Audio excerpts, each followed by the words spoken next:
Apologies. Okay.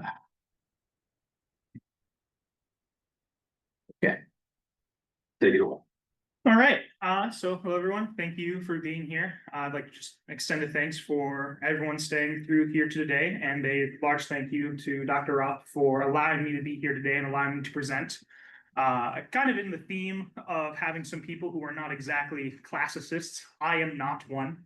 In fact, I was only introduced to this world about in September of last year, and this conference didn't really materialize until a few months ago. Yeah, just a big thank you for allowing me to be here. And if I get anything wrong, it's Rob's fault. There we go. So the subject of my research is the narratives that exist inside of Herodotus, from war and politics to a vast array of cultural experiences and geography. Herodotus provides a wealth of topics and no end of oddities. One such point of interest to me were the dreams that he decided to include in his work. There are some particularly odd ones that exist. However, the strangest one is the one that is exhibited by Astyages.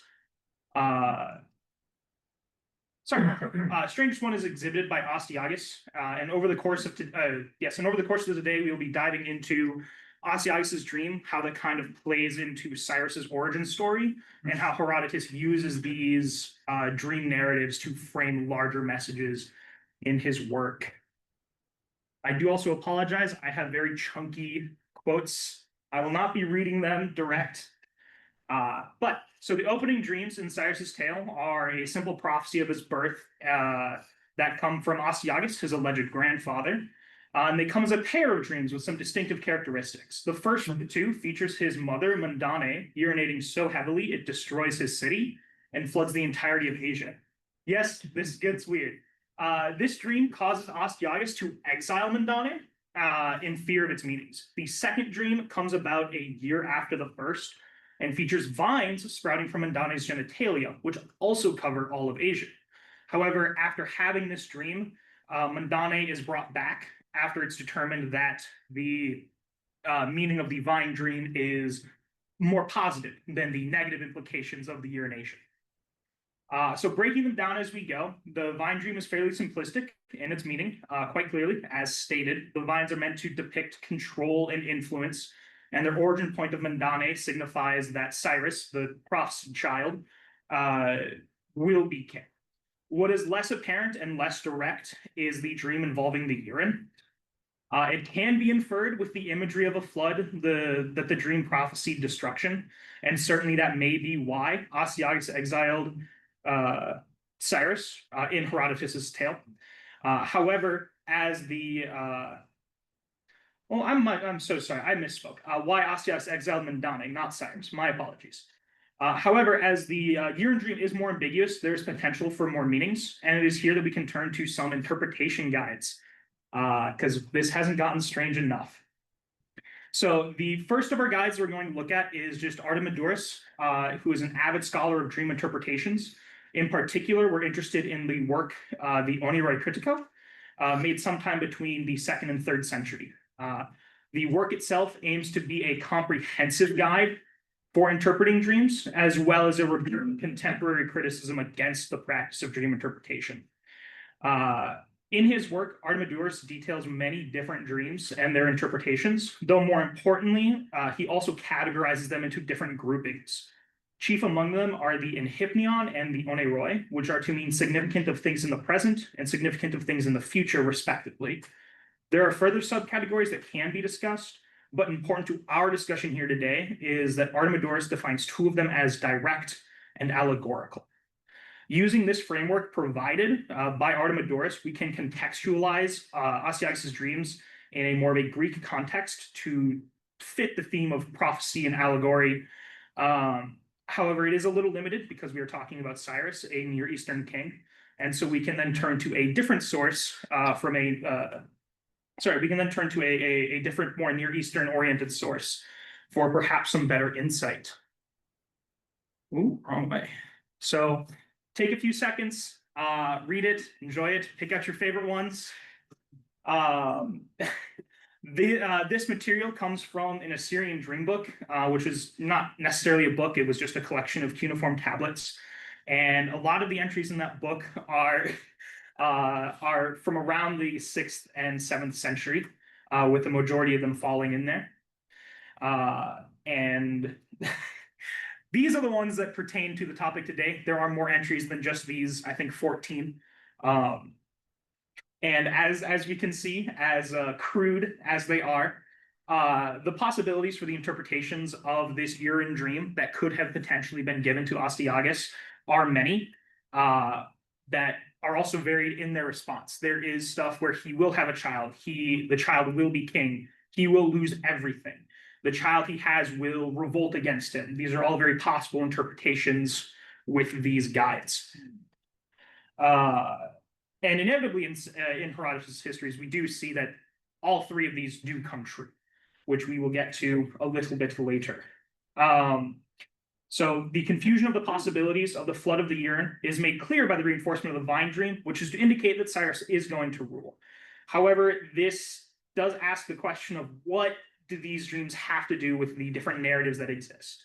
And the answer is prophecy. While it's quite obvious in this context, the groundwork is nonetheless important. These dreams set up the prophecy of Cyrus's birth and ascension to the throne, and they also serve as the beginnings of Herodotus's underlying narratives revolving around Persian royalty and their specific relation to dreams and the difficulty of their interpretations. Continuing with Cyrus's relation to this dream in particular, it does become a recurring element.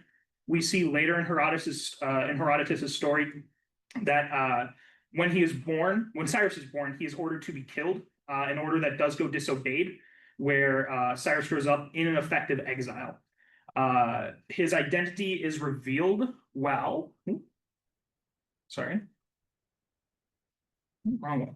Gonna get this wrong every time. His identity is revealed while playing with some local children, where he is to act as a king and punishes the son of an aristocrat, and is then brought before Astyages for punishing the son of an aristocrat, even though it was within a children's game.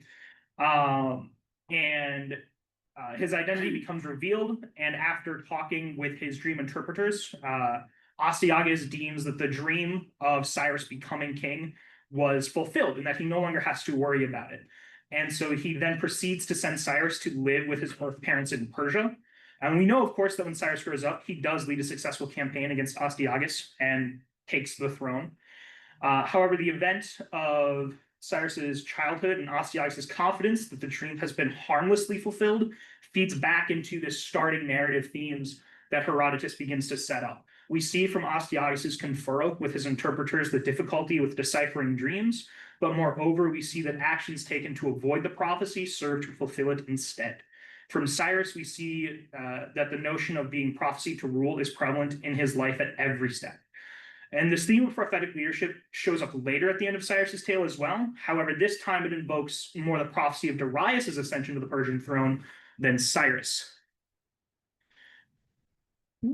Once again, wrong way. It's going to happen.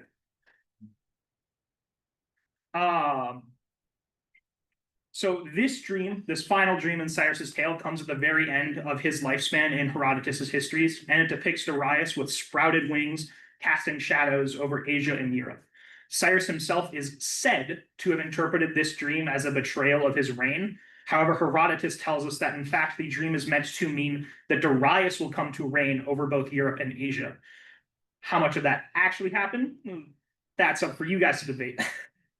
From this instance, though, we see a continuation of the prophesied ruler narrative.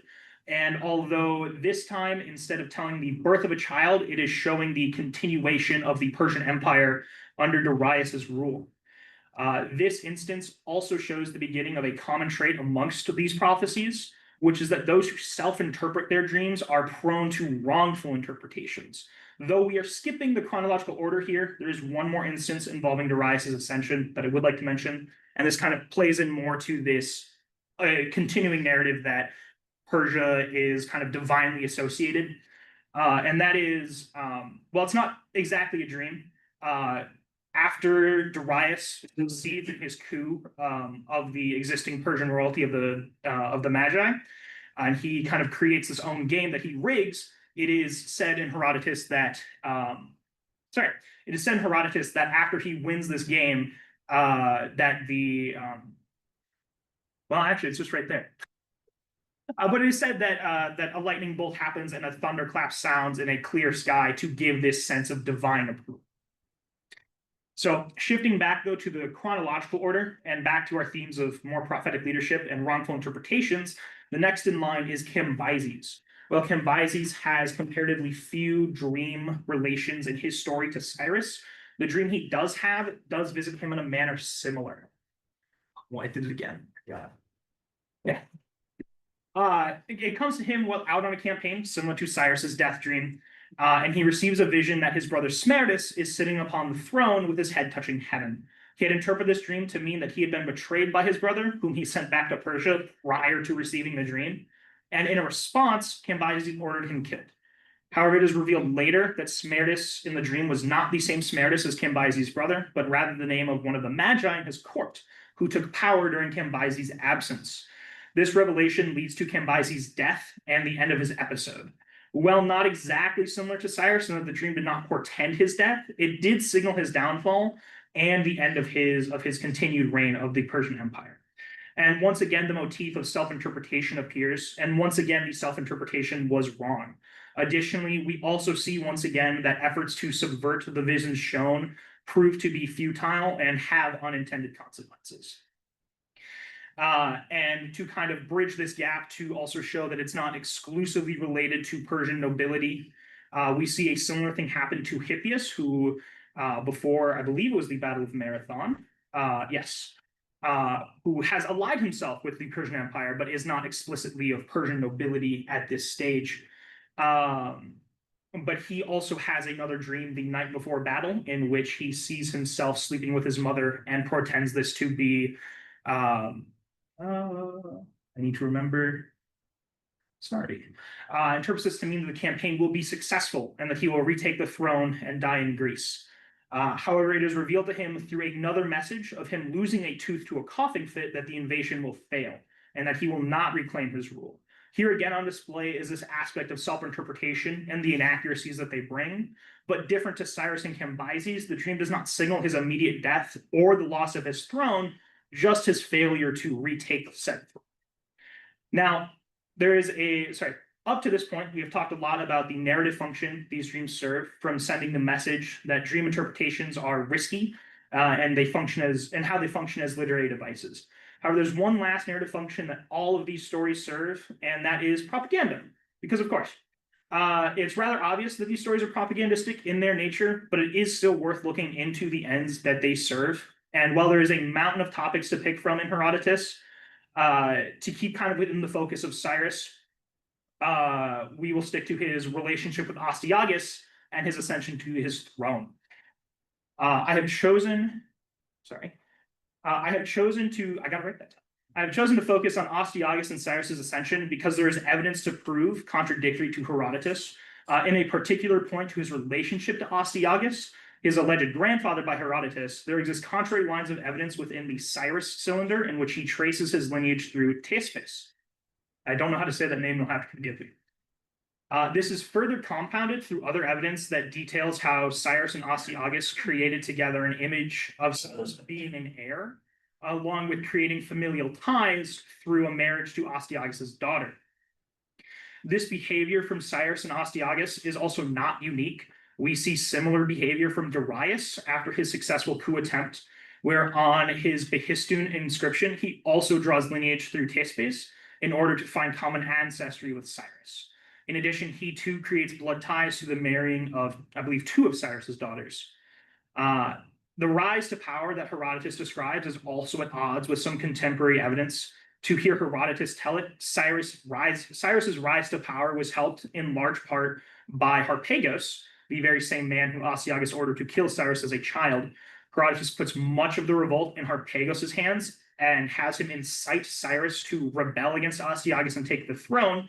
However, this stands in contrast to evidence provided by the Nabonidus Chronicles, in which it depicts Astyages attacking Cyrus first. So this does beg the question of why would Herodotus choose a narrative that is seemingly contrary to other evidence? And the answer is simply because it fits his narrative.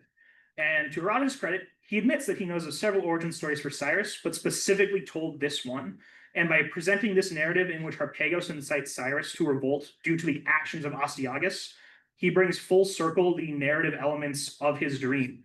Astyages becomes deposed as king and is replaced by Cyrus as the dreams foretold, while simultaneously being victim to the consequences of the actions he took to avoid this dream.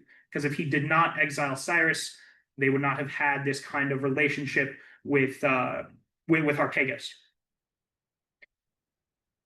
Excuse me.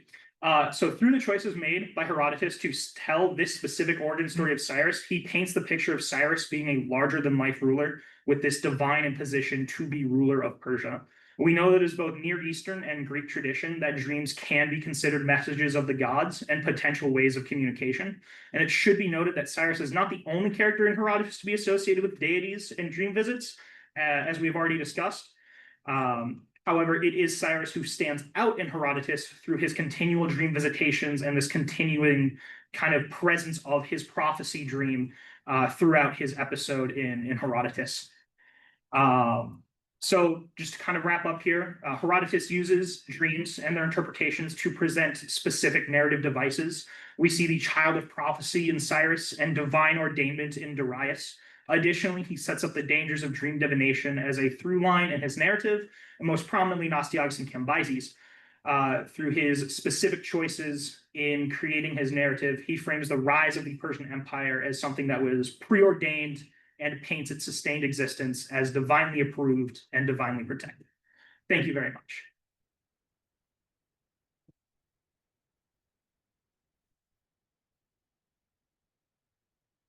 We have time for questions. Yes, I know, for once. Yeah, there you go. Any questions? Yes. Oh, very good, thank you. Maybe you can introduce basically what you've done, but I was intrigued with the Assyrian dream table. Yes. All those entries. And you started with the dream, the urinating thing. Maybe think a little bit about some of the crazy stories in Herodotus maybe have more basis in reality than they think. Did you have any idea or sense that he may have had access to something like this, and he could have then, this could have influenced his, decision to write this dream? And I certainly think that there's definitely a possibility. I mean, as Herodotus states, he knows of 3 different possible origin stories, and it's the one that he claims that he found to be the most credible. And as I explained for the dream book, most of the entries were written around the time that he was, not necessarily, obviously not around the time he was active, but he was researching of that period to get to Cyrus. And so I definitely think there's a credible possibility that he found that dream book, those texts, and used them to create his own narrative. Any other questions? John? Oh, it's kind of a weird one. I don't know if it'll help or not. Do we know anything about why they seem to associate urine with fertility and not other fluids that seem to actually? I was not able to come across that in my research, though admittedly I did not look that far into why did they choose urine as a sign of fertility as compared to other bodily fluids. But that's definitely something I will look into. It's often talked of as mixed Oh, semen. oh, interesting. So maybe there's a little biological confusion. Or look up the ancient Egyptian pregnancy test. Yeah, I am familiar with that. That's the fertility thing. It is more or less effective for something that has no chemical basis, but it does involve pregnant women urinating on seeds to test whether or not they're pregnant, and then to presumably test whether it's boy or girl. So Yes, they're misinterpreting this weird Egyptian thing, going like, oh, women peeing on stuff means they're gonna have babies. I guess. To follow up that. You're talking, you think of that's called a conversation that someone has with priests is also in book 1, right? Where the happiest man is Telos, the Mesos Telos, right? The middle class citizen. yes. And I was just wondering about all these dreams of power and aggrandizement. Is it actually good fortune to become a king in Herodotus? are these dreams good? You know, is the dream of power, you know, right? There's an aspect of curse. Right, there's an aspect of a curse in all these dreams, and when it always turns out, right, they're always fleeing from the limitations that the gods are indicating to them, imposing upon them, right? And they're in those rebellions against those limitations, that eventually, you know, I mean, eventually Cyrus gets his head cut off and his head is put in a bag of blood and Yes. so on and so forth, right? And so I'm just sort of pointing out that there's this aspect to this where it's all involved, it's all in the way of curse, right? The desire for power is a curse, and the attainment of power is a curse, and they're I and so on mean- and so forth, kind of always indicated by the gods or some narrative element that indicates the gods, right? So, Yeah, no, I mean, absolutely. We definitely see certain themes of it kind of being a curse and kind of the gods kind of like compelling you to do things because, though I didn't bring it up here, Xerxes, before he invades Greece on one of his many times, is visited by a few dreams where he's effectively being like yelled at and shouted at that he needs to go into Greece and he needs to invade. And as we know, that invasion was successfully repelled to a pretty well degree. So I definitely think there's that element of you have been given this power, but you then also do kind of become subservient to the messages and the whims of the gods around you. Whom gods destroy first, they give crowns. What? I said, whom gods destroy first, they give crowns. Yes. Any more questions? If not, join me.